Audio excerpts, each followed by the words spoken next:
been times where I've done virtual therapy with Kingston and he like literally is like, bye, and he clicks it and turns it off. Yeah, like 5 or 10 minutes into the session, we're like, you're done? So speaking of chasing the standard, let's talk about the Broncos real quick, obviously. Good segue. The Chargers fan base is really, really cool, really, really welcoming, mostly, especially if you're at SoFi. The preparation for... Where's my Jayhawk question at, man? That's what I want to know. It's coming right here. Oh, if they take one message from this book, I would say not to compare yourself with others.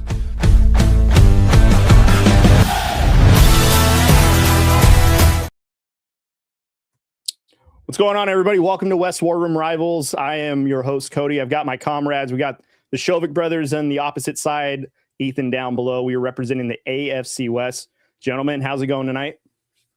It is fantastic. Good. Actually, one of the people in the intro video said that they like me, so, you know, I've made it. Charger fan Marianne Dude said that she really loved the new addition, so you're doing Charger reps proud, which is unfortunate for us. But it's nice to see that they are coming out and supporting you, Ethan. So, yeah, all 6 Charger fans have all shown up in our comments, so we're good. Did you see the IG comment earlier? Of course I did. Yeah, I saw it. Of course I did. So, of course, I had to comment and let him know that he wins the day. Yep.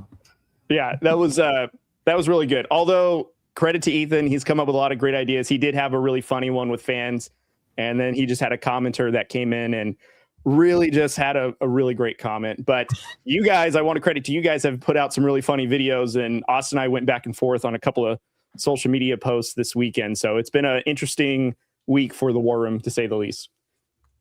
Yeah. Whether it's some very interesting comments from people about some things, and I learned a lot about myself. Hey, it's okay. I also learned a lot about myself. Standing in the shower fully clothed. So, right. You know, it all works out. You got to do it for the content. Yeah. And I don't think I told you guys, but those comments we had on IG, they found me on X. Yeah. Oh. You should. And told me the same exact stuff. Yeah, I actually went back after you texted us that, I went back to your X account and I saw, and I was like, sure enough, this guy devoted enough time to go and find you. So good on him, I guess.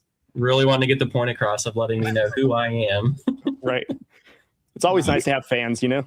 Absolutely. And hey, we appreciate all engagement. Mm-hmm. Always comment on the video if you're watching. There it is.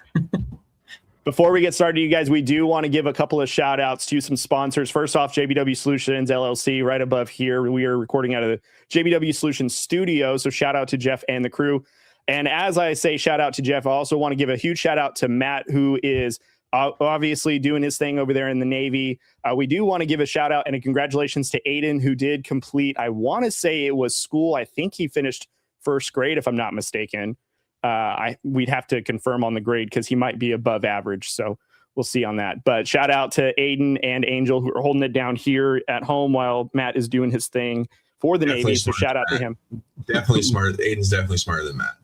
Yeah, we're going to have to trade him out pretty soon as the 5th co-host here if Matt doesn't straighten up at all. So other than that, guys, shout out to Emporia State Federal Credit Union and also Troy and the crew at Field Ops Kansas. So you guys have kind of alluded to it to kick off the first topic, but, Austin and I kind of went back and forth on a graphic we posted, which was ranking our top 5 AFC West rookies. And not only Austin and I, but actually you, Shoviks, left off Fernando Mendoza. So I'm going to give you guys the floor. What led you to leave Fernando Mendoza off your top 5? What was that one thing my brother did? Ass. Just not good. No. Just a bad player. Yeah. Just bad. Just not good at football. No. I wasn't thinking anything of it when I made it, right? I just didn't know how much Mendoza would actually play this season. You know, is he going to start week 1? Is he coming after a quarter of the season after the bye week? Do they give him a full year to learn behind Kirk Cousins? Like, we don't really know. So without knowing how much he's playing, I don't really care about watching Fernando Mendoza in training camps and into preseason. And that was really my only thought process. Like, I wasn't actually trying to disrespect Mendoza as a quarterback or Raider Nation. I am glad it ended up disrespecting Raider Nation. Okay. No disrespect to Fernando Mendoza. He's obviously a million times better at football than I ever was or will be. But really, I didn't know how much he'd play. So it's not anything I'm curious to watch going into training camp. And Drewski here, I guess the checks must have cleared the Shovik no ball. I'm not sure about that, but shout out to Drewski for watching. I am all right, too Corey. Too poor to be paying our followers. Yeah. I'm going to do my reaction video that my brother did. So I'm going to take my 10, 15 seconds here. I've never seen a fan base get their knees scraped up from the carpet so hard than they have right now. They're like getting their tonsils tickled by this guy, and he hasn't even stepped foot on a field and played a game yet. Like, come on. It's a top 5 rookie list is making an impact on training camp. Fernando Mendoza could be your starting quarterback week 1, but we're going into this thinking it's going to be Kirk Cousins for now. Like, come on, guys. And I get it. Raider fans, they're not used to being excited like this. They're not used to having nice things like this. It's been a while. The last number 1 overall pick they had as a quarterback, we kind of know how that went. So it's going to be okay, Raider Nation. It really is. But get some Band-Aids on the knees. Get up, dust yourself off. You'll be okay. I just want to point out, I think my only strife to him not being on your guys' list, I think we had this conversation last episode. I'm saying Kirk Cousins is going to start the season. I think Ethan last week, you had the position that he might start the whole season because the coaching staff is on like a ticking time clock. So my only position was we're talking about rookies heading into training camp. We weren't even talking about the regular season. And I was just like, he could at least make somewhere on the list like an interesting storyline. Is he going to pick up the offense? Is he going to do well? Is he going to exceed the training camp expectations? And then, no, I mean, literally Mr. Irrelevant landed on Austin's list. And we have 3 competitive teams in this division. And I think the fans of those 3 teams are aware that they have holes on their roster still, right? Like, sure. So to me, I am going to be more curious on watching the rookies who can have an impact on a contending team more than I am about a guy who may not play a half season, full season. Like, I had the 2 Broncos on there because I think those are their 2, I don't even want to call them holes, just weaknesses. Mm-hmm. So that's why mine are on there. I almost put Mesidor as the number 1 guy because I think he could have the biggest impact as just a true all-around D end. The only reason I didn't is because, again, I don't know what kind of rotation he's going to have. Like as far as snaps go, because I mean they still have Mac and the dude's name I can't say. Too. Yeah, that guy. So that's the only thing, right? I feel like there's so many good important positions that the other 3 teams had rookies at. That I want to go. I went with guys who I thought could have an actual impact into a possible playoff position down the stretch, right? Like. Right now, we assume Chiefs, Raiders, and Broncos are all going to be duking it out for some playoff spots. So that was my only thought. So Fernando Mendoza, you don't think will have any impact, and that's why he's off your list? Not any impact? Maybe, maybe not. I mean, is he going to start week 10? Is he going to start week 4? It's unknown. So I until we know, I don't care what he does. All right. Let's not sit here and act like the Raiders aren't like a bottom 3 ran organization. So like, yeah, we can sit here and talk about all offseason about the Raiders can have the right pieces in place as far as, we think they got the coaching staff right. We think they got the GM right. And the ownership. Well, some of the ownership starting to kind of line up, but until otherwise, the Raiders are still a bottom 3, bottom 5 ran organization in the NFL. Well, sure. But I mean, you guys especially had mentioned that they had a really good offseason in terms of drafting and signing. So I'm just Lombardi. Yeah, sure. Why not? Go right ahead. This is where it stops, Cody. Your off-season victories end here. Okay. So then when we see you guys and Fernando Mendoza tosses a game-winning touchdown, do we circle back to this conversation? Sure. Depends what week it is. All right. Well, that's true. Week 18 when, you guys are out of the playoffs. Drewski, why are you saying me chill? They're the ones that are disrespecting. Anyways, Ethan, do you have any thoughts on this topic? Yeah, I mean, I just fundamentally disagree because I think Fernando Mendoza is a quarterback. I just think when you go into training camp, like the whole offense runs off of the quarterback. Like I mean, the one thing that's going to be really annoying all offseason is it's going to be those like, you're just going to see the tweets of like Fernando Mendoza is 4 for 5 during 7v7. Right. And 11 for 13 through 11v11. This means he's a superstar. And I can imagine it, that Dove Kleiman guy, whatever that bot, man, he's just gonna post that every single day of like Fernando Mendoza threw 2 picks. Is he the worst player ever drafted? That's gonna be really annoying. But I think as you look forward, like there's so many question marks with the Raiders right now. What is Mendoza? Because I wasn't on for draft shows. I haven't said this publicly, so I'll say it now. I don't think Fernando Mendoza was worth the first overall pick. I wouldn't have taken him. I would have traded out of the pick. I don't think it's kind of the same situation we talked about. I forget what quarterback it was, but I think his ceiling is like top 10 guy. I don't think he's ever going to elevate into like an actual superstar player that the AFC West has. And so I think just in the division by itself, it's going to be tough. But Mendoza can prove wrong. I mean, everyone hated Herbert coming out of the draft, and he's been a unanimous top 10 quarterback since the moment he stepped on the field. Now, if you're trying to put him at the bottom of the top 10 or in the top 5, that's the conversation. But pretty much everyone unanimously agrees he's somewhere in that top 10 number. And so who knows? Mendoza might be that. And so I think going into training camp, like it is interesting to see what does the new offense look like? What does the new defense look like? What is the whole new Raiders thing under Tom Brady look like? And it starts with Mendoza. So I feel like he has to be one just because obviously like Mesidor going into training camp, I'm interested to see it. I'm a Chargers fan.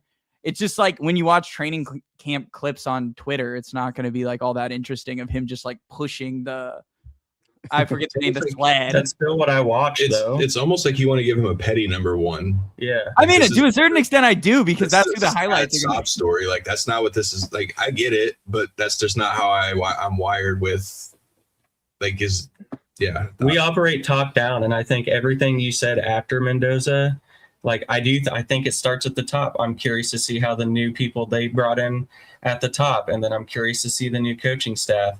I think it's a trickle-down effect, because if those 2 things up top suck, then Mendoza sucks. Sure. Which is why I still gave the Raiders the 3-year window. Yeah, I mean, listen, the Shoviks have known this. Ethan, as you've been added to the show, I've kind of made this very clear that I don't expect Mendoza to go in here and save this franchise. Will he be good? Will he suck? I have no idea. No one really knows. He may do great. He may not do great.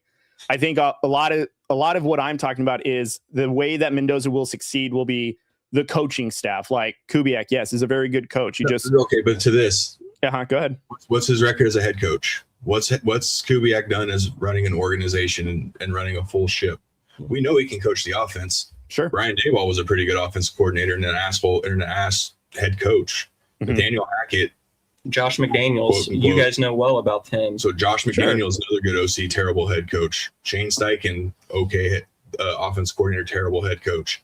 So I mean, yes, you can sit here and say he's a good head coach or a good coach, but we don't know. Yeah, we don't. We also don't know if he'll turn into like a Liam Cohen. We don't know if he'll turn into a Ben Johnson. We don't know if he'll turn into a Kyle Shanahan for all we know. We have no idea. Like, no, you're right. He could, just like he could turn into one of those bad head coaches. We don't know. No, I'm not. And I there's like maybe like a 0.2% chance that he turns into what Nathaniel Hackett was the head coach. I actually think we actually outcoached Nathaniel Hackett when it comes to head coaching. So I want to go back 30. So I take that back. That was a little, that's a little too much. Nathaniel Hackett, it was like literally after the first game where he decided like, what was it? Not to kick the field goal. Yeah. No, it was to not move. It was not use a timeout and just put the clock down and kick a 64-yard field goal. And I'm like, what the frick? What? That was game 1. Wasn't there a rumor that? Well, okay. Sidebar. Wasn't there a rumor that he was signed there in hopes of getting Aaron Rodgers? Then Rodgers ended up signing Green Bay. That's where the audible came to get Russell Wilson, your favorite quarterback of all time. Is that right? That's what. Yeah, that was a rumor that one of the Broncos media guy had started. Was that draft night that it was Aaron Rodgers to Denver, etc. And we kind of saw how that nightmare happened. So. See, we're so disinterested in like Mendoza and the Raiders that like we still prefer to talk about these other teams. Yeah. So I think to put a button on this, because I don't want to, I mean, I get your guys' opinions. I don't agree with it, but that's fine. I think we on the screen could agree that the worst Raiders coaching staff that we saw was last year with Pete Carroll, right?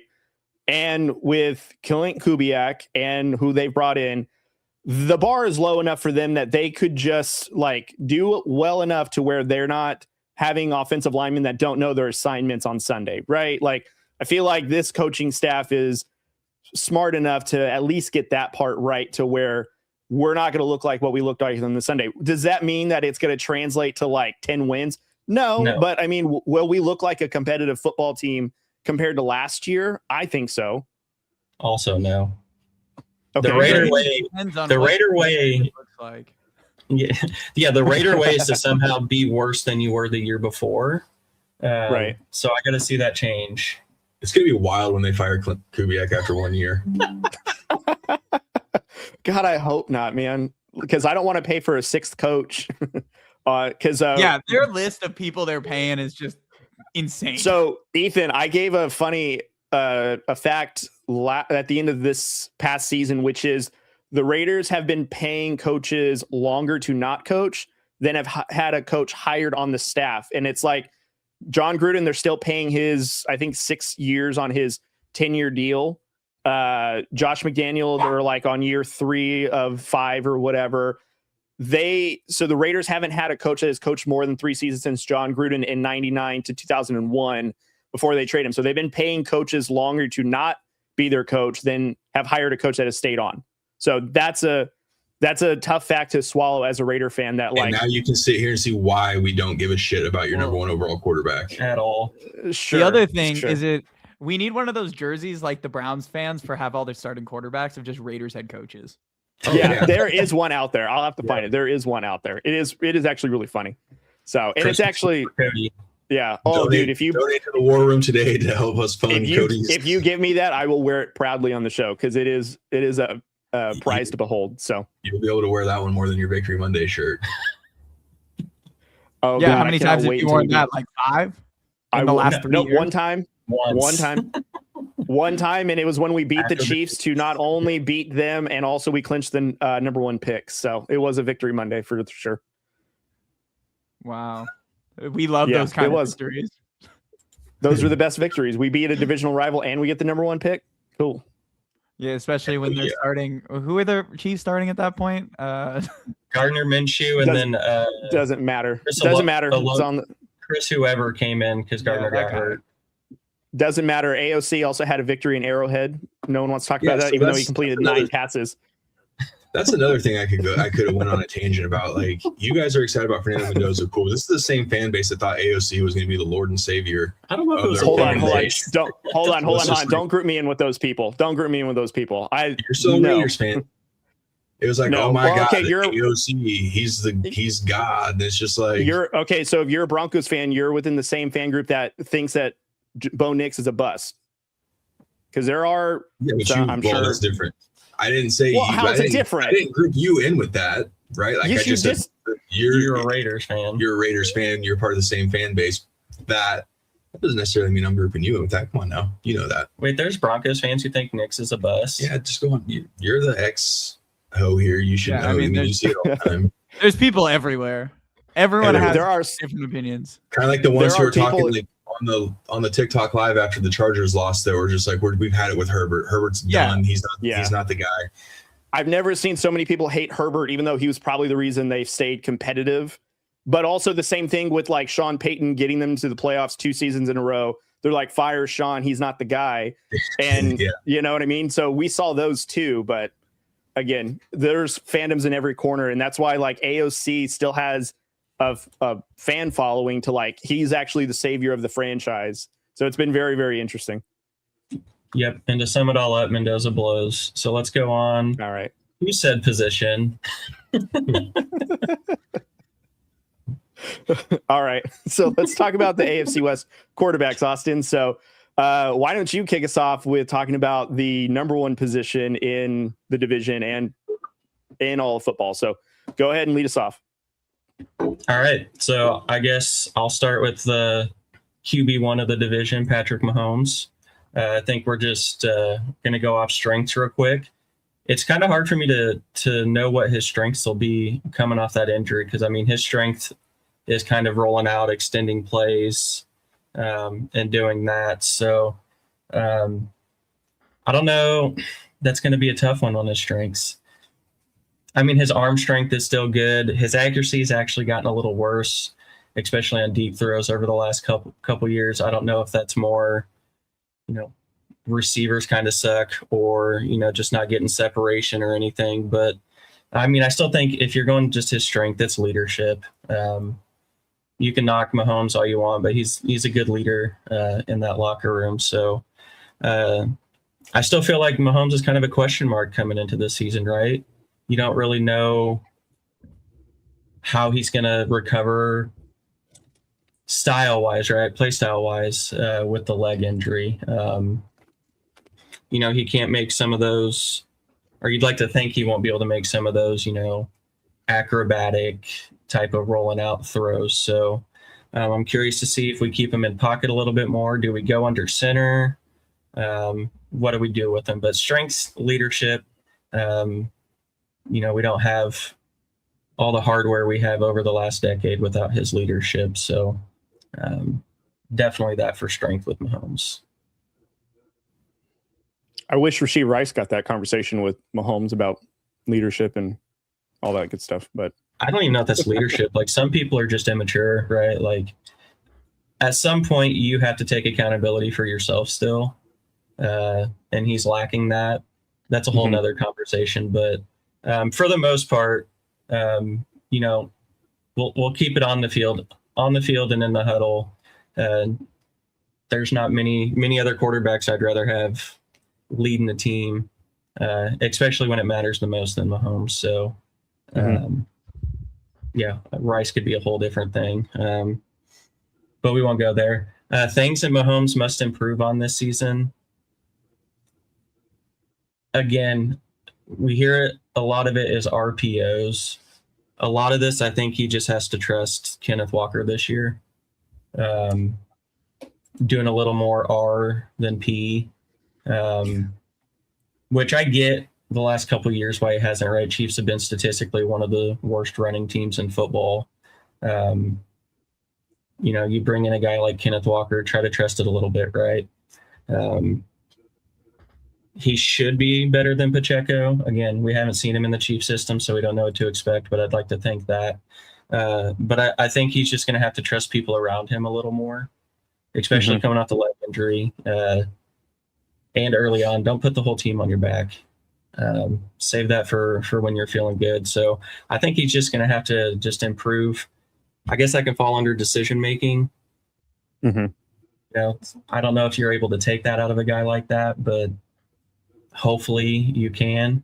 And I think that last. Yeah, we'll save the last one. We'll save the last one until the end. Mahomes, leadership, strengths, and then weaknesses, just decision making and trusting those around him a little bit more. I know they didn't change a lot around him, especially on like the offensive line and in the receiver room, but you got to just trust it. I think that's the only way the offense takes a step forward, is trusting the people that's around them. Does anyone have any additional to add before we go on to the next quarterback? Yeah, I think the things he must improve on is quit flopping so much. Yeah, that's good. It works for him. Lol LeBron. He's not even the biggest flopper in the NFL, at least. I call him SGA Jr. For real. The other thing I'll say about Mahomes that you didn't mention is one thing that's really underrated is I still think he might be one of the, between 10 and 20 yards, one of the best throwers of the football. His ability to find soft zones and find receivers in open space right past the sticks is some of the best, and what's ultimately led to them winning so many games. His accuracy in that part of the field is pretty much God-worthy, and Travis Kelce is the perfect player for it. Rashid Rice is the perfect player for it. Tyreek was the perfect player for it. I just think he's able to access that part of the field in a way that other players just aren't. Yeah. No, I agree. And that's why teams started to run man against us. And then if you look at our basically any passing stat against a man, probably bottom of the league. And that goes all the way to like even separation created by receivers. And so that's why teams just started running man, 2 deep man, to take away a lot of that. And that's where I think the run game can hopefully open it up for the part of the field you're talking about, right? If you get the linebackers to bite a little bit, just because you actually have a respectable run game, that opens up the part of the field that you just talked about. But I think we can remember early on, it was he couldn't read the defense right away, right? Yeah. So now I think he now knows where he's going. They have those plays, the short yardage plays. Like it can be 3rd and 1, 4th and 1 when they're going 4th and inches. They're not running the football necessarily. They do the same. They get him rolling out. It's a misdirection essentially, and they have that flat route perfectly there every time, and he puts it right where Travis or Worthy, like whoever it is running that little just straight out right there at the sticks. Like those are the things that he can do. One thing that I do want to see, if with the knee coming off such a knee injury, is he's one of the better ones at extending the plays, right? It's always the Mahomes magic. I'm going to extend it. I'm going to get, extra 5 to 7 seconds back here in the pocket. Like, does that affect him now coming off this injury? Is the line going to be able to hold up to what he's usually able to do to get those guys down the field and or to let Travis find that soft spot in the zone that Ethan was alluding to?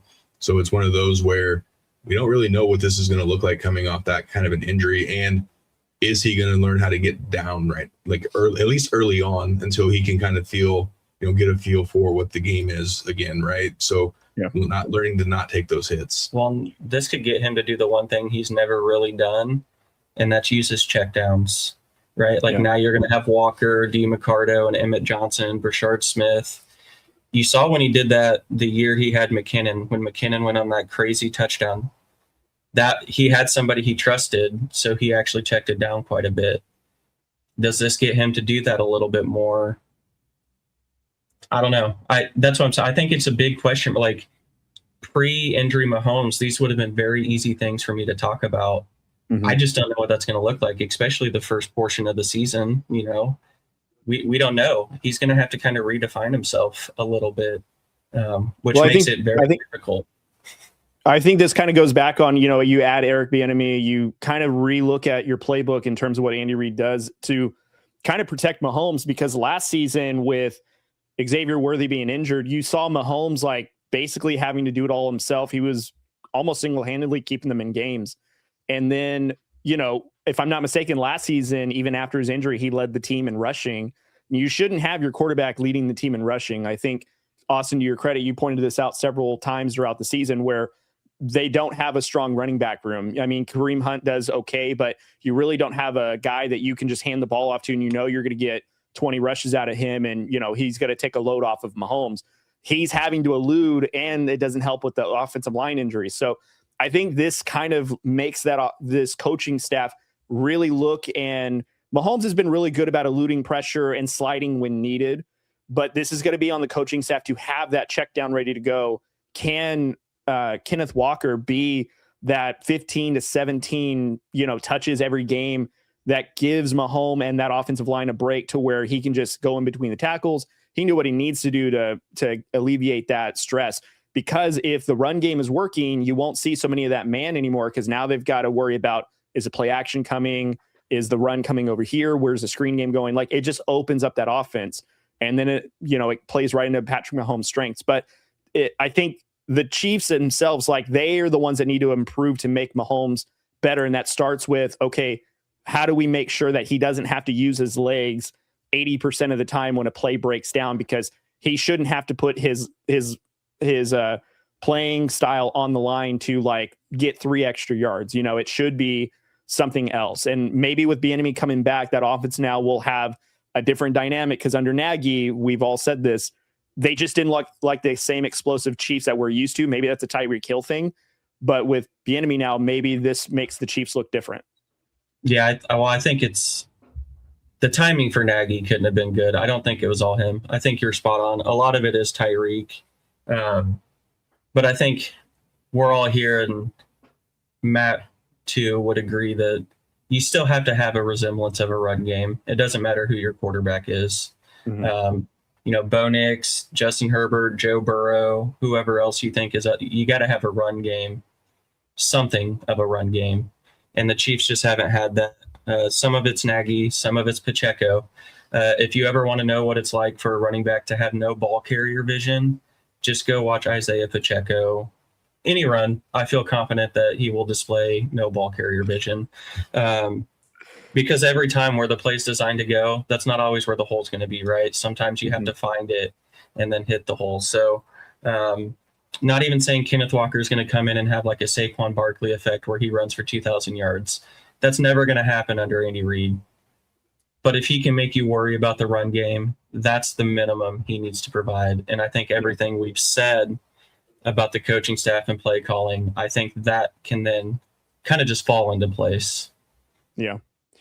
All right, let's go on to our next divisional team, which would be the Chargers. Ethan, go ahead and give us your thoughts on Justin Herbert. Oh, so we're talking about if man, as Twitter would tell me. So Justin Herbert, first strength, we got to start off, knows how to pick a good girlfriend. First one right there. That he does, yeah. You know, real strength. Justin Herbert has a rocket arm, as has been displayed his entire career. He can throw it both with some of the highest velocity on pretty much any throw, which we'll get to his weaknesses in a second. And he can also throw the ball on a dime 60 yards down the field, which most people replay the same throw over and over again against the Giants, where he threw it to Jalen Guyton on a rope as he's getting hit out of the pocket 65 yards down the field. Another one, he's an upside athlete. He is huge. When people hit him, he's hard to bring down. He has, as some people would say, low-key speed. He can get outside the pocket. He can go pretty fast. He can get moving. He had 550 rushing yards last year, which a lot of people seem to forget. He's also an above-average post-read quarterback. And what I mean by that is once the ball is snapped, he is able to go through his reads and go from 1, 2, 3, 4 at an incredibly quick rate. He's one of the smarter quarterbacks in the league, and it's really shown post-snap. We'll talk about pre-snap in a second, but post-snap, he's able to go through all of his progressions unlike anyone else, and that's what leads him to be mobile, to get outside the pocket and make those extended highlight throws that a lot of people call him the social media quarterback for. Last one, he's also a very turnover-adverse thrower of the football. He does not turn the ball over often. Now, he's had some really rare moments where he has, for instance, the Texans game last year in the playoffs where he threw 4 picks. But as you've seen that entire season, he only had 3 turnovers. Last year, he had more because of the offensive line issues, especially at the tackle position, as he was just getting hit from his blind side all the time, which was in full display during the New England game. But improvements. The biggest one is pre-snap reads. Justin Herbert really struggles before the play begins, which is crazy because post-snap, he's so good, but pre-snap, he's just not reading what he's seeing. I'm not going to really talk about like, oh, the sacks are his fault. I mean, his offensive line was terrible last year. I think anyone who wants to make a real argument knows that when you lose your top 2 tackles, like it doesn't matter who it is. They might as well just be revolving doors. But his pre-snap reads just aren't there. He usually isn't checking to the right side. He usually isn't. The only read he's making pre-snap is just like a check down to Keenan Allen to run to the sticks. Like it's usually as simple as that. And I'm going to give everyone an example of this. The Chargers call, last year under Greg Roman, the Chargers call to switch to the second play was kill. And you would go like this, kill, kill, kill. 85% of the time he did a kill, it was a run. He was always going into runs. And again, it's not really a Justin Herbert fault because that's also the second play Greg Roman is giving him, but he would not trust the pass before, and he would always check to a run. Second is his anticipation. I've said this before, and I truly believe it. Justin Herbert is the exact opposite quarterback Phillip Rivers was, even though people love to act like the comparison is there. It's not. Phillip Rivers' best part of his game was being able to throw the ball like 10 seconds before the receiver is even there. He was one of the best anticipation throwers the league has seen, and Justin Herbert is not that. Justin Herbert is going to throw it as hard as he can, straight into the tightest window possible, and it turns into huge social media plays, but it also leads into incredibly dicey situations, and for him to not trust reads, because if it's not wide open, he's not throwing it. If it's not open yet, he's not throwing it. which is kind of the strength and weakness part of Justin Herbert. Another one is his footwork, which now, as you see, Mike McDaniels is really working on. Justin Herbert's footwork in the pocket was always a little wonky because he was always bouncing off of his right foot to accelerate to throw the ball so hard. So hopefully now with Mike McDaniels, now that they're moving him more parallel, he won't be relying as much on his leg strength and he'll more trust his actual like upper body. And last, as you guys have probably seen, it's funny, I said he's risk adverse. He also can stare down receivers. There are plenty of times, especially on checkdowns, he will just stare straight at them and then throw the ball like it's going to the moon. He will throw it so hard into the face mask of whoever it's going at. And so that's a little bit of Justin Herbert. Justin Herbert obviously is an incredibly talented player who is one of the most physically gifted quarterbacks in the league. But even though he's such a smart dude, the mental side of his game is what's really held him back. And I'll say this, as everyone loves to call him If Man. It's no secret that Justin Herbert's, I would say, 4 or out of his 5 worst games have come in critical moments. Now, the only one he's played exceptionally well at is actually the one I made the video about, which is the biggest myth. Justin Herbert played incredible in that game. A lot of people forget that he had 6 4th and 10 conversions on the last 2 drives, which is just insane. The old Staley days. Which wasn't a part of the video, but I'll say now, Staley should have kept on his philosophy and went for 2 when they tied the game. Like, he was going for it all the time that incredible season. Like, during that game, they went for it on their own 18-yard line. Yep. In the second quarter is the kind of guy we're talking about. And they didn't go for 2. They played for the tie and then lost, which is the ultimate Staley, like, formula here. Right. But that's been the only like real critical time where Justin Herbert's really been tested, and he's played really well. In Houston was probably the worst game of his entire career. New England was a bad performance. I'm not going to say it's the worst because the New England defense was just feasting on the offensive line, and it was just terrible to watch. And then Jacksonville, he just couldn't finish the game. Asante Samuel got 4 picks, put them on the plus side of the field. He had no touchdowns in that game. It just wasn't a good look from Herbert in his first playoff start. But again, I'm not going to say he's unclutch because he showed clutch moments in plenty of games. I just think there's always some kind of reason Justin Herbert isn't excelling in the playoffs. And everyone's going to make excuses. I'm just going to say he just needs to be smarter pre-snap. He needs to trust what he's looking at. He needs to trust what's going on and actually take some risks in some of these playoff games instead of playing conservative and waiting for things to happen because his offensive line wasn't good enough to do so. Yeah, that was really good. Do you guys have any additional to add on to the Justin Herbert conversation? He kind of touched on it a little bit with one of the weaknesses. I was just going to say playoffs, but he kind of alluded to that. So, because he really is gifted, and I think almost every year, if not every year, has had a really good individual regular season. You just got to do it in the playoffs once. Like that's all we need. We need to see a nice little Herbie stretch in the playoffs for me to like fully buy into him. Not as like a franchise. He's definitely a franchise quarterback. God, there's 20 to 25 other teams that would jump at the thought of Herbert as their quarterback.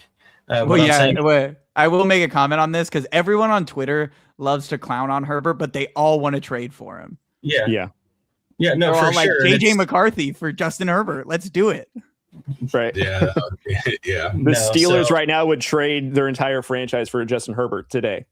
They would. Yeah, the Browns. Some teams would literally get the Browns and Jets and Cardinals. Dolphins would love to redo this. Yep. Yeah, they would.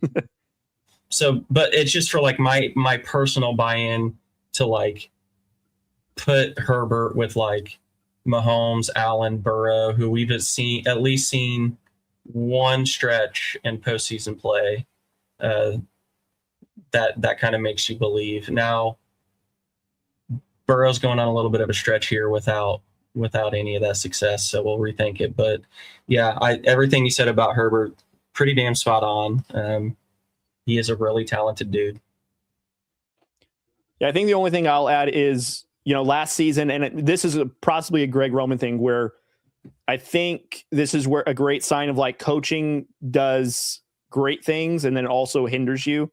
And maybe it was a coaching thing that Justin Herbert didn't feel like he was at his best. And maybe that's why offensively they were hindered, it feels like.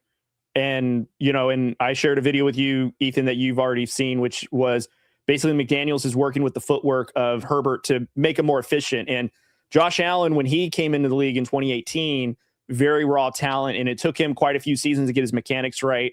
And now we know him as a rocket arm in NFL MVP.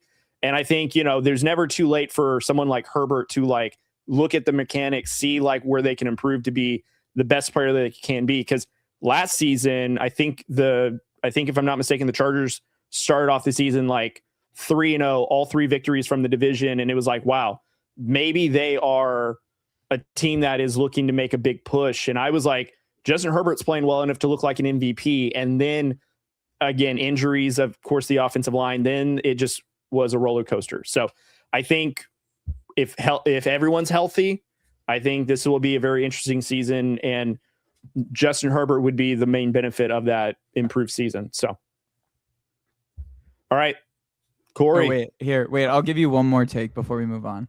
Go ahead. This is something that you can clip and put on social media. We love clips. The other thing, Justin Herbert is not even the most valuable player on the Chargers. That is Joe Alt. And I think last year showed why. I think Joe Alt is probably one of the more talented players in the entire NFL. The DVOA change on the Chargers offense from when Joe Alt went down to not was astronomical on Justin Herbert. They went from averaging about 7 yards a play to 2.5 between the time that Joe Alt was on the field to when he's not. Just for like reference of, I don't even think Justin Herbert's the best player on the Chargers, but we'll see as the year goes on, because Joe Alt was obviously hurt for a lot of last year. If that stays true, and it might contain his offense, but yes. I mean, if one of those 2 tackles stay healthy, we're looking at a different offensive line. So, yeah. All right, Corey, even talk as to a us about Mahomes Bo Nix. fan, I was gonna say, even as a Mahomes fan, you gotta have offensive line, or it doesn't matter how good your quarterback is. Yeah, and a coach that can teach the offensive line too. That helps. It does. That isn't the song. Yeah, right. That isn't nepotism. I mean, you got to have it nowadays in the NFL. I mean, that's just how you want to be a passing, high-powered offense. You got to have the offensive line to give your quarterback time to get the ball down the field, and that's what everyone wants to do. So, like Bo Nix. Yay! So obviously with Bo, and we'll start with his strengths, it was his ability to extend plays. He didn't take, I think it was 26 sacks last year. So Denver's offensive line did pretty good for the most part. There was a few where he's still young, learning the progressions, hanging onto the ball a little too much, but being able to extend the play, being able to run with the football, that's another strength of his. And again, just continue to grow. We saw the jump from year 1 to year 2. So now what are we expecting for year 3? And I kind of alluded to that the other night of, now you have a new play caller who's going to modernize the offense. So now, being able to get the ball out of your hand quick, not on screens, getting the ball out of your hand quickly. You have Jalen Waddle. You should be able to use the middle of the field now, being able to see everybody, being able to, I think kind of what Ethan was talking about with Herbert was staring down the receiver. I think a lot of times Bo did that as well. It was one of those where he was stared down Cortland, so everyone kind of knew he was going there, and then Cortland never came open. So now you have to, oh shit, now you got to look for the next, and by then the play's kind of already scrapped. So just being quicker with his decision making, and that's going to come with time. Sean's offense is very meticulous, is very detail oriented, very quick. So again, the thing that he needs to get better on is obviously getting the plays. They got to get the plays in better. So hopefully Davis Webb, again, Sean's, we've heard some of Sean's play calls, and it's like, holy shit, now we see why it took so long to get the play call in. So you got to do that quicker. Don't get up to the line with 5 seconds left. Get it in quicker, get Bo a chance to read the defense. So I think he does that really well. He kind of knows when to look, where to look, get the hot reads going, and when to check out of the plays. So then moving into improvements, not being a hero. we know he has the clutch gene. He obviously, with all the, one possession, come from behind victories he had last year, it's not trying to be hero. There was too many times where he would try to force a play instead of just throwing the ball away or getting down. Just get to the next play. Live to see another day. Don't set yourself back. If you get into like a 3rd and 2nd and short, don't turn it into a 3rd and long and then get into a 4th and long. So just taking care of it, knowing when to cut your losses. He did take some unnecessary hits last year. And I saw someone said something, I don't remember if it was on TikTok or Instagram, that Sean Payton was putting Bo Nix in difficult situations with unnecessary hits. I don't think that was necessarily Sean doing that. That's just Bo being a competitive quarterback like any of our quarterbacks. We've seen Herbert take plenty of unnecessary shots because he's running for his life when he snaps the football. We've seen Patrick Mahomes try to truck over and has trucked over a few guys, getting a couple extra yards. So that's not necessarily on the coaching putting him in a terrible spot, but just knowing when to keep your body healthy. Obviously now you're coming off the injury, the ankle injury. Just take care of yourself. We've seen. Finally found a Chargers fan. Look at that comment. What a comment. But again, we saw it a lot last year and the year before when he was playing with that fractured back. So take care of yourself. No unnecessary hits. We saw how bad they went downhill when obviously Bo got hurt and it was steady time. It was all but steady time in that AFC Championship game. So there was one throw that kind of gave us hope, and then the snowstorm happened and we saw after that. So yeah, I mean, again, I have high expectations and high hopes for Bo Nix going into year 3. I do think he can be one of the better quarterbacks in the NFL if he takes that good, the leap that we're expecting from year 2 to year 3. Mm-hmm. All right. Anyone want to add to that? Yeah, one thing for strengths, it's not something you can really look at stats for or anything. It's his ticker. Kind of. I was just going to say his grit. I know that's maybe not be as important as some people and whatnot, but the dude's tough as nails. He's resilient. Don't be a dildo, Bert. Bert went from being awesome to being a dildo. But yeah, no, I love the grit he has. And I mentioned that leading into last year of why I liked Nix a little more than Herbert at that time. Herbert showed that a lot more this last season too. But I just love Bo Nix's grit. And it can be anything, whether it's toughness, his mental side of it. I mean, they were getting absolutely waxed on Demaryius Thomas Day at Mile High by the Giants. And again, I know it's the Giants, but you can really fold like a lawn chair when you get down like that at home to a team like the Giants. But he still let them back. So to me, I think one of the strengths, and you can throw it in like the leadership category or mental or whatever, but I just kind of like the grit he's shown through 2 years in the league so far. Mm-hmm. Hell yeah. I can speak to something that he needs to improve on. So he also has the highlight deep throws, but his accuracy in the deep part of the field is all over the place. I mean, we talked about the week 3 Chargers game that the Chargers won. The Broncos should have won because Bo Nix missed like 3 throws down the field, which you could talk about as the Jesse Minter defense or whatever. But Bo Nix just can't miss those throws, especially if he wants to be in the top echelon of quarterbacks, because they make those plays. And we'll see what it's going to look like with Jalen Waddle. Because I think those do come into play. And I'm glad you brought that up. So I think that's part of the reason I think Jalen Waddle helps. And now if he's starting to overthrow Jalen Waddle, then it's on Bo. But yeah, no. So I'm sorry to go ahead. No, you're good.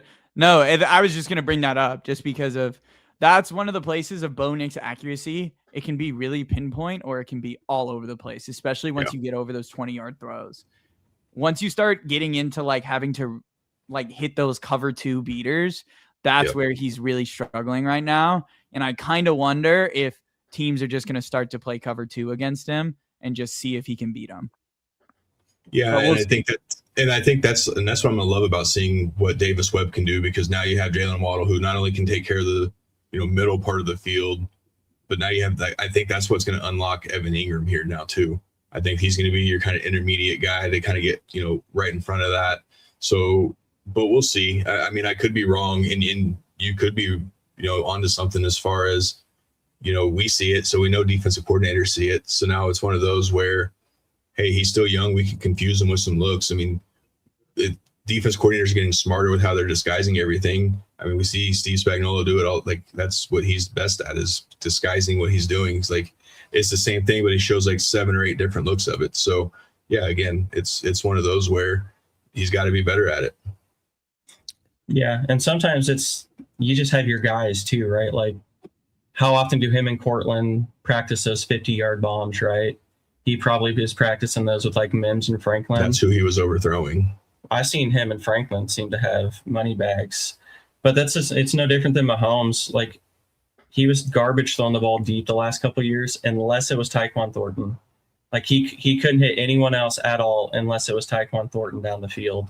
So again, sometimes it is personnel, sometimes it's a comfort level with, but at the end of the day, comfort level or not, those are the throws you have to hit, because those are the plays that take your offense from just good to great, right? Like, you can't march the ball down the field on 10 to 15 play drives every time. You got to hit explosives somewhere.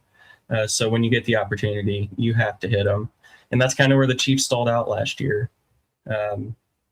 So I think that was a perfect point and a great thing to bring up for Bo, Ethan. Let's get to the irrelevant quarterbacks of the division. Well, which one are we talking about?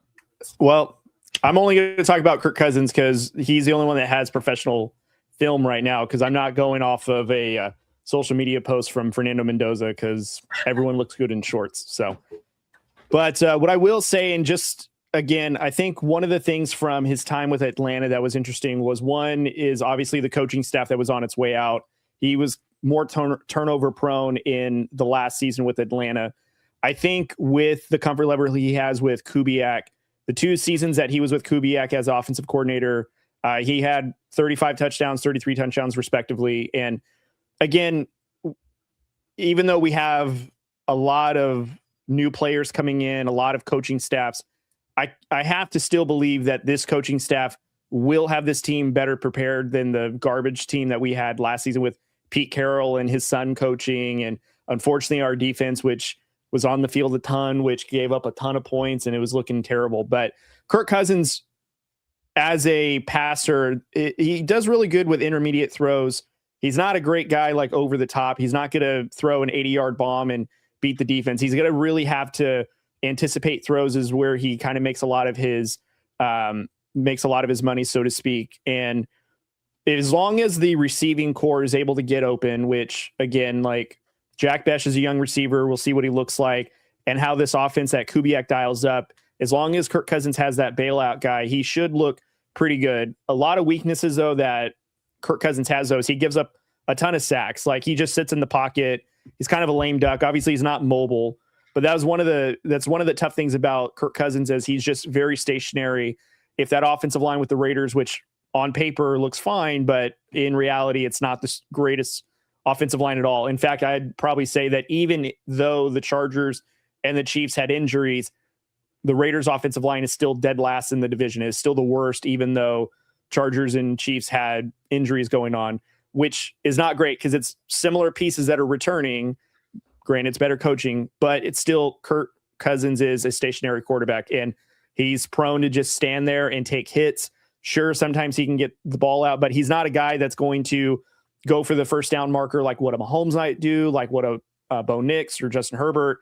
He's just not a guy that's very mobile. In fact, his entire career only has 965 rush yards, so he's not mobile at all. He's got very similar stats to a Tom Brady, so to speak. But, you know, I think one of the things that Kirk can improve on is just making sure that he gets to the checkdowns, he makes smart football decisions, doesn't turn the ball over, because he does have games very similar to, like, he may go a streak without throwing the ball in terms of an interception, and then all of a sudden he has a game where he has 3 turnovers, but he has 4 touchdowns.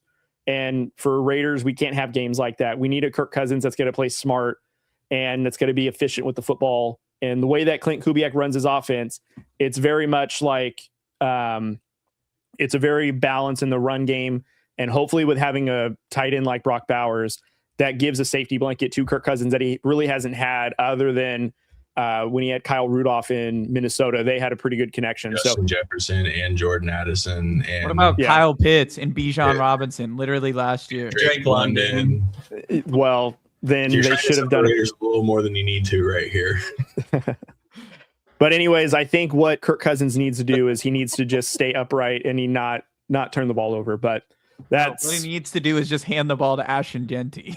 30 to 35 times, and then throw in Mike Washington after that, and then whoever your third string running back is, get him about 5 to 8 touches. Yeah. Kirk Cousins should finish the game with about 15 to 17 pass attempts. Yeah, and they need to be a run run heavy. If they want to even be relevant and even get to that 7 to 8 win range, they've got to run the football almost double the amount of times that Kirk Cousins is dropping back to throw the football. Oh, I'm not trying to say that Kirk Cousins needs to go 50 throws at all. I'm not trying to say that. He needs to be in the neighborhood of like 20 to 25 at most. Like that's if sure. But again, like teams are going to be smart to like take away the run, even if you're going to be a pass heavy offense on a game. 20 to 25 throws is the most that you can give Kirk Cousins. I don't want to see him doing 30 to 40 throws. So I'm there with you, but again, it starts with the offensive line too, and it starts with Kirk Cousins not staying in the pocket to get sacks, or again, not having to wait for it to play develop to where he's got to air it out 60 yards. That's not the kind of quarterback that fits into his game. Yeah, it's just weird because I feel like the Falcons had better pieces last year, and that's. Yes, the Raiders have Genty. Yes, the Raiders have Brock Bowers, but they don't have like a Drake London. Like, yeah, Trey Tucker can be a deep guy. Naylor can be that, they just don't have that like true like strength number one guy, in my opinion. As Ethan's throwing it here, it's like we can see pick six. Against the Chargers. This is your noodle arm quarterback you guys are dotting out there. Yeah, so and I think that goes back to how long is that even going to last? Like, how long can he truly play in this game? Like, and we can talk more about how far into the season he gets, and we can do all that, at a different time. This is just more of like a preview of, what Kirk is bringing to the table, and it's just this is not Kirk Cousins 10 years ago when I think he was a okay quarterback. Yeah, well, I think 2019, 2020, he was top 15, top 12, maybe depending on who you're asking for. He was helping the Vikings win games, but if you want to know why Atlanta with all the weapons still felt like they were an underachieving team, again, one of the things that we always talk about is coaching is a huge part of that. Like, you can have all the talent, but if you don't have a coach that kind of brings the vision together, then it's all for nothing. I mean, we had Baller Meg on a couple of weeks ago, and all those pieces, and again, like still nothing to show for it with what they've put out on the field. So we're clearly forgetting his biggest strength.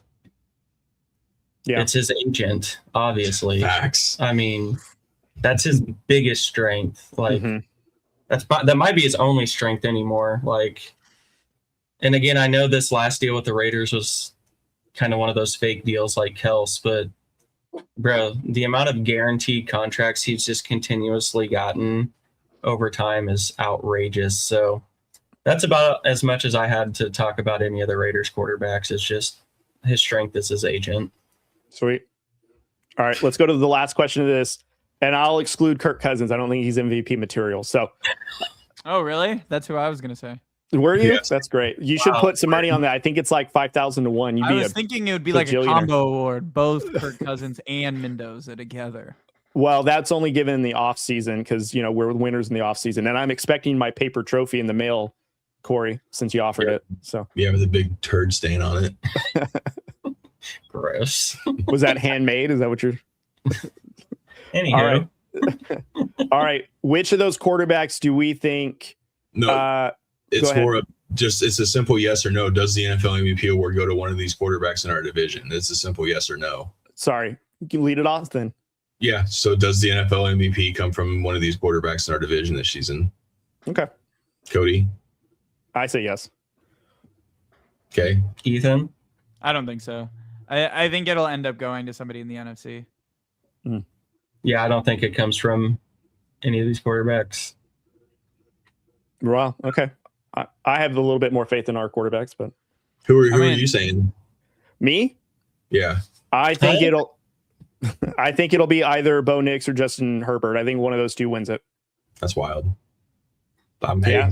I don't think you hear me and Ethan complain if that were the case. Well, No, I think I'd be very happy. That mean we'd probably be like a number 1 seed, and I'd be sitting laughing at you guys as I'm sitting as watching a first round bye. I did that last year. It was fun. Yeah. It truly is. He fun. had a great time just watching us just sit here. Yeah.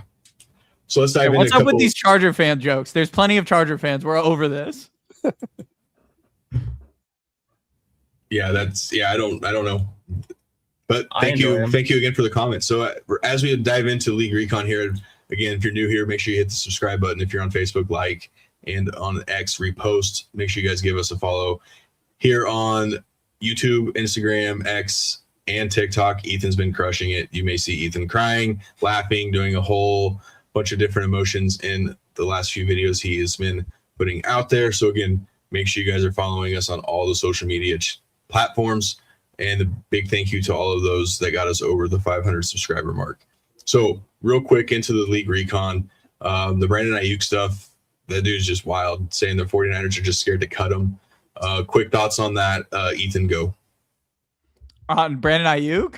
Yeah. The Brandon Aiyuk thing is insane. He's just like posting pictures of himself as like a Commanders play, like wearing Commander stuff. And then he's like turning around and like blaming the 49ers for being like, I'm gonna bring that belt.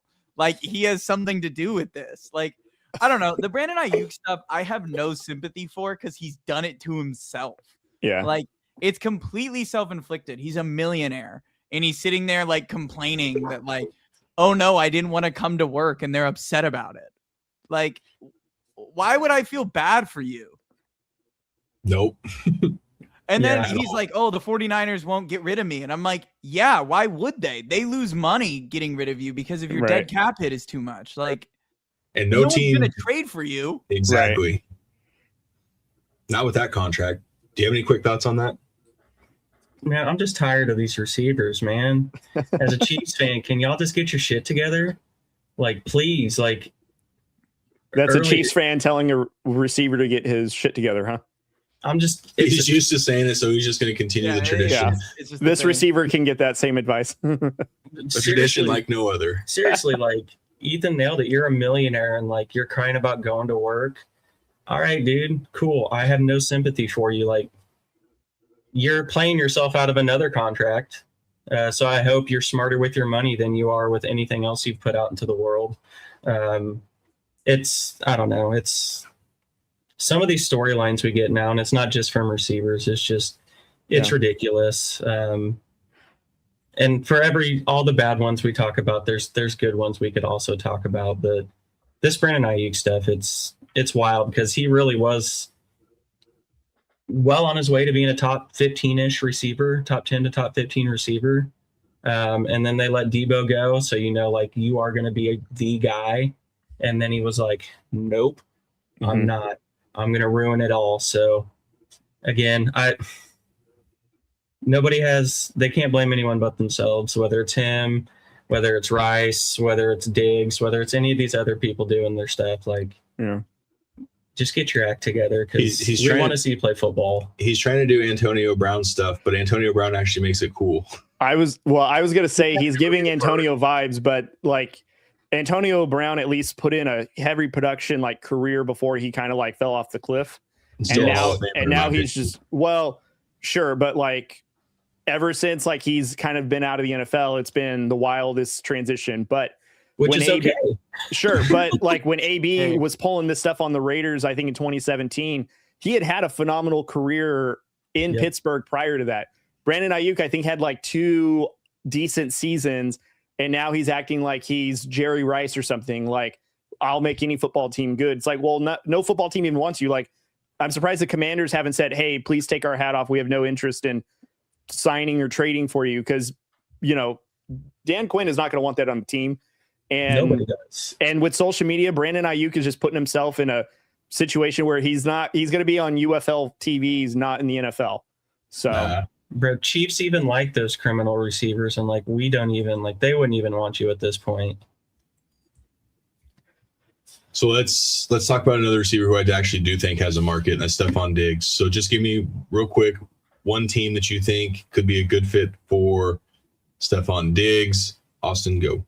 A good fit, or where I hope he goes? Best landing spot. In my heart, it's the Chiefs. Cody. I'll give 2. I got Packers and I have the Giants. Well, Packers just signed Watson to a ridiculous contract, by the way. Yeah, but that's Ethan. another deal where like the guarantees are nothing. Yeah. But we can talk about that later. I actually think the Raiders. Yeah. I think So they have I've the heard- cap space. They have no receivers. It would make I've heard that, and also too, him and Kirk Cousins had a connection in Minnesota. When I've seen that, and I'm not upset with it. I don't know if we would do that, but I can see it. So My only question is, don't you think Diggs is tired of losing at this point? Don't you think he's going to go somewhere where he has a chance to win? And I think mean that in all he's- seriousness. I think he's just going to go somewhere that's going to pay him money, and he's going to show up. I mean, the major cities I see him going to, like in all seriousness, maybe like Miami, and not because the team is good. I just think the city, Vegas, because again, the city. And I don't know if there's really a contender that's willing to take on Diggs, because I think some teams are apprehensive about what Diggs' off the field stuff might bring.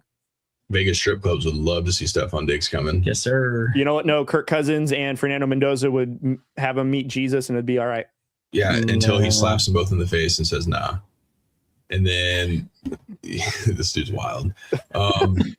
Ethan, I was also going to say, I actually was going to say the Raiders and or the Chargers. I don't know how deep the Chargers truly are looking at maybe adding a receiver. I don't know if it would be him, or would they maybe try to kick the tires on Tyreek Hill as the season got closer and we see Tyreek Hill maybe get a workout in. But I would say the 3. So Raiders, Chargers, and then I would even say back to the Bills. I don't think Chargers need a receiver at this point, especially with Thompson and all the good stuff coming out on him. I mean, it could make sense from just like a volume perspective. I just don't know. Like the thing about Stephon Diggs is he's going to be more expensive than people think he's going to be. I mean, he got 24 million last year. Like, yeah, had a good year statistically. Yeah, I mean, he was still an 1,000-yard receiver. Yep. The thing is, like, I just don't know realistically. That's why I say the Raiders still have a lot of money, and so they could do it. I just don't think the Chargers are going to spend their money that way. I think they'd rather add, like, maybe another defensive tackle or, like, another offensive line. That's maybe some depth. Some of those, we're getting into, it's going to be cut season here soon. There's going to be names that are going to be out there that, hey, I think you'd rather spend money on those guys than I think Stephon Diggs would make the Chargers really good. I just think that the Chargers like what they have right now. I mean, we've heard Harbaugh already talk about the 3 receivers, and then obviously they added Njoku to go with Gatson, and Charlie Kohler I think is going to be pretty good in this offense as well too. So didn't they get that one of the best running or fullbacks too, especially receiving fullbacks? Yeah, Alec Gold. Yeah, he's really phenomenal. They got playmakers everywhere, so I don't know. You guys are probably more right than me thinking he'll go to a contender. Like, again, these dudes are chasing bags. I mean, I wouldn't be surprised if Diggs go to the Chiefs. It makes sense. They kind of need a guy that Mahomes maybe can default to, depending on like if they're not. I don't actually think he goes to the Chiefs. I would just like if he did. Just because they need it. Yeah, exactly. The thing I'll say about Diggs though is, like, they ended up being a contender because they went to the Super Bowl, but there's no way he signed thinking that they were contenders. No.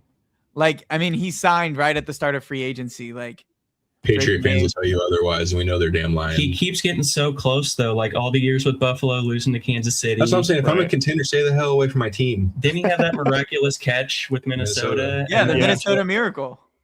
Like, he's gotten so close. The only team that like really didn't really go deep with, which was Houston, but that's because he tore his ACL. I think they got hurt. 8 or 9 during the season. So like And that CJ was Stroud's cut. ass. That too. Yeah, So, but he's gonna get paid probably. Yeah, we'll see. Well, that's their fault. Yeah, let that be their problem. Let that be their problem. Yeah. So Are the Browns sitting on a lot of money still? Once Watson's gone. I mean, they just traded a big contract. they so just that's traded a true. big contract. Yeah, they're getting somewhat of that. I think that helps alleviate some of that guaranteed money that they're handing out. So, last one for the night, boys. Did we see any more trades? Like last week, obviously was wild. That June 1st didn't disappoint. Do we see anything else like that, or do you think it's kind of just it's quiet until after training camp? I have one player I think could be traded, and it's more of reading the tea leaves. And I actually think it would make a lot of sense for the Chargers if we're talking about. I think Brian Thomas will be dealt before the season starts. You know what? I don't know. I think at the end of the season, we saw a lot of heat going that way. Yeah. That was my bold prediction. And that's still relevant. If he does get traded, that's still relevant. My comment still counts. That's an interesting one. He's just not being used in Jacksonville. They don't seem to love him. He still has a lot of value. I don't think they're going to re-sign him. Reason I say the Chargers would make a lot of sense is because the Chargers board in, what was that, 2024, was Joe Alt was 1 and Brian Thomas was 2. He was ahead of Neighbors and Marvin Harrison by Joe Ortiz. And so it would make a lot of sense if they could get a player at a discount. Plus, he'd be the missing piece if you're looking for like another receiver. He's cheap. You'd eventually sign him, but you can make the decision with Ladd. I don't know. That's one. Another one, like Chris Olave could be another player dealt. They talk about him a lot. I think the Saints might actually like what they got going there with, especially with the back half of the season with what he was able to do with Tyler Shuck. If this would have been maybe going into like last season, I probably would have agreed with the Olave one. I still think that they may like him there. One thing that I saw today was maybe Baker Mayfield being on the move, but I think he's a free agent after the season. And I have a hard time thinking that they would trade him before the season started, but they were saying that look at Baker possibly being a Steelers guy next season. I can't think of any major player. I mean, I've heard more rumblings kick up that the Niners were really full court pressing the Raiders to get Max Crosby. I don't know if we're going to get a player of that magnitude on the move. I don't know. Well, they're not going to get what they could have gotten. They're not going to get. I'm not saying that to say that the Raiders are going to make a deal. I'm going to tell you right now, Max doesn't want to go anywhere. The Raiders aren't sending him anywhere. He's going to play the whole season with the Raiders. There's no trade that's going to happen that is going to make the Raiders say yes to anything. So I'm not saying that to say that that's going to happen. I think that's been the most steam I've seen since the Myles Garrett kind of move. I can't think of any major player that stands out to me that I can see on the move. I'm forgetting who the linebacker is out of the Giants. I was going to say Kayvon Thibodeau. Yeah, he might be one that is floated out there maybe towards the end because there's something going on with him and Harbaugh. They're just not connecting very well. The Brian Thompson one. Very interested in him. Yeah, the Brian Thompson one isn't a bad move. I'm very curious to see like what the Chargers would be willing to give up to get him. Is that like a player in picks? Is that only picks? Because I feel like, if you're not going to get a guy that's like kind of a Keenan Allen type of player, Brian Thompson with the Chargers, Brian Thomas would be really good with the Chargers. But again, I can't think of any major player that stands out that we're going to see moved. AJ Brown was kind of the only one we knew was going to get moved towards the end of the season. Like they had already had that deal worked out in May. We kind of figured this in February was going to happen. So. Yeah, Wanya Morris. Yeah, I mean, that's not a big name, though. What a night. What do you think? Should I call Ethan a name or should I get punched in my private parts so we get this Bert to jerk a follow? I mean, take us home, Cody. It's like that Black Mirror episode. Yes. Yeah. All right, guys. So if you are watching, thank you guys so much for watching. Subscribe. If you don't want to subscribe, I guess that's fine, but send this to somebody who will subscribe. That'd be nice as well. We hit 500 subscribers last week. We're on our road to, I think we said 700 by the start of the regular season. Is that right? 650 by the end of July. 700 by the season. All right. So it's going to take everyone to subscribe. Send this to people to subscribe as well. You guys, it would help us out a lot. Also follow us on social media. Ethan has been putting out some super funny videos. And also we've been participating in them and there's been some great back and forth. So subscribe to TikTok, Instagram, Facebook, or follow us on those platforms. And it's been a joy and we're just getting started, guys. Off season has been a fun time for us to really dive into our content creating roles. So shout out to JBW Solutions. Go follow them and go check them out at JBW Solutions. fieldops.com today. Also, Emporia State Federal Credit Union and Field Ops. Shout out to those guys for being day one supporters. We will see you guys next week, and look out for us on social media. There's more to come. See you guys next time.